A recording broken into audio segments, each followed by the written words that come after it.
Hello everyone and welcome back to Milo Farms. Well, we've got another Model T video today and we are going to be talking about the 1915 Model T Roadster. Today in particular we're going to be talking about the park lights or the side lights and the tail light. Originally all three of those were run by kerosene. So we're going to talk about a couple different kinds of oil that could have been used in those, and we're going to talk about what those lights could have been used for. So let's get started.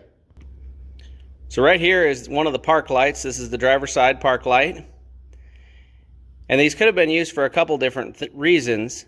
One reason is if the car was parked on the side of the road, they could have been used to illuminate the car so somebody wouldn't run into it while it was parked.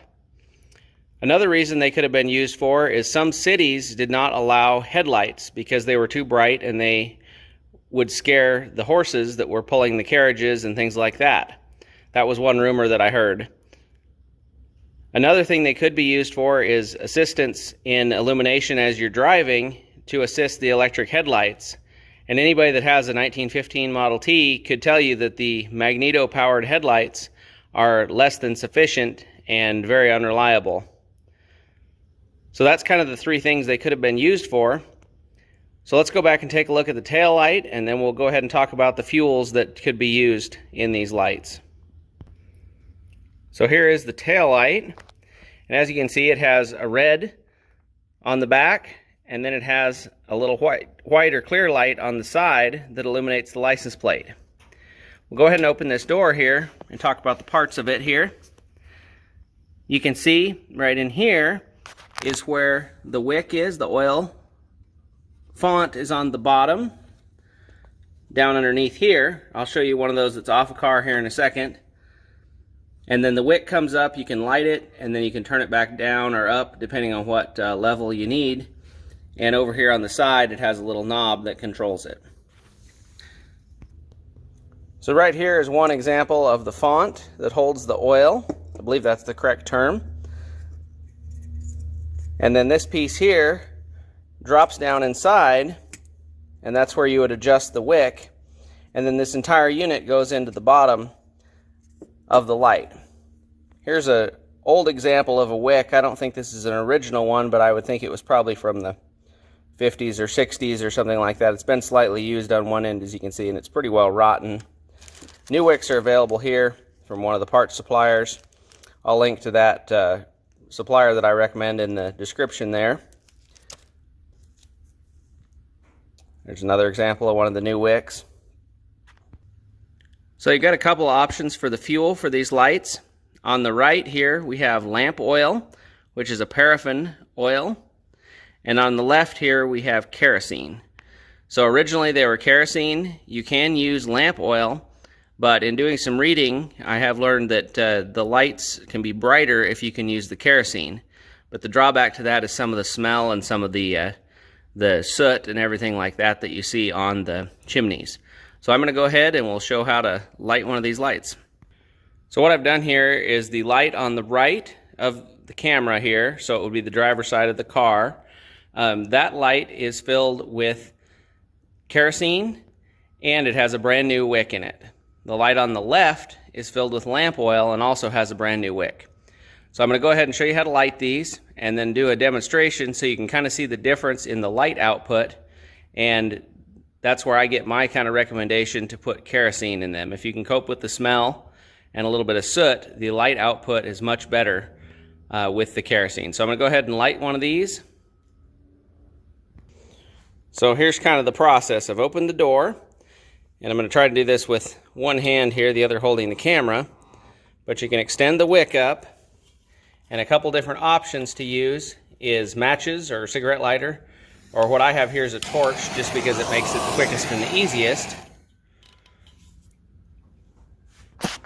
So we've got it lit, and we're going to go ahead and turn this back down. We don't want this to be that high.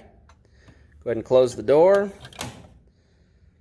And what we're going to do is we're going to adjust this light up so we're just starting to see the flame up in the chimney, and it's starting to burn really black, and then turn it down just a little bit. So right about there is kind of what we're looking for. Then we'll go ahead and light the second one that has the lamp oil in it.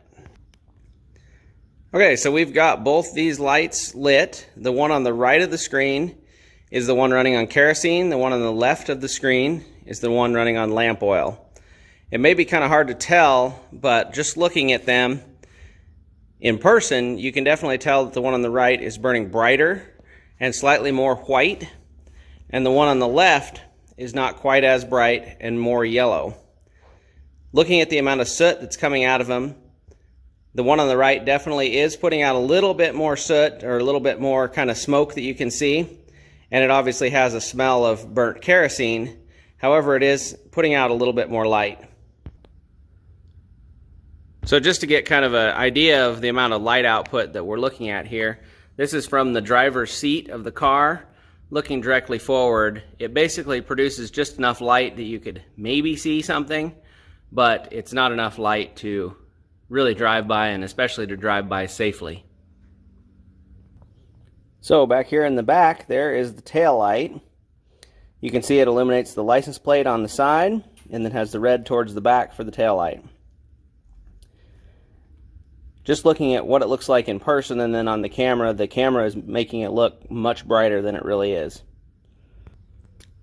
So now that we have the shop lights turned back on, you can kind of get an idea of what they look like with the flames lit inside there.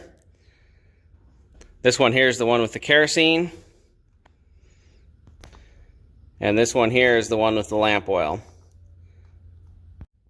Then here is the tail light with the kerosene in it as well. So I hope everybody enjoyed the video. Lastly here, we'll show how we're going to go ahead and put these out. There's a couple of different options. One option is you can lower the wick down to the point that it just goes out, like that. And then option number 2 is you can just blow it out, just like that. Either way works fine.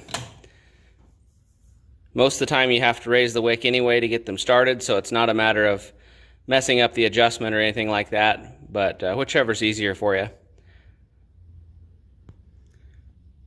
So I hope everybody enjoyed the video. We're going to try to have some more Model T videos coming up, more kind of technical videos about different parts of the car. I know several people have requested talking about the vaporizer carburetor on the 1927 Model T two-door that we had in the other video. So hope everybody enjoyed the video. Please like, comment, subscribe. Remember, you can't finish a project without getting started.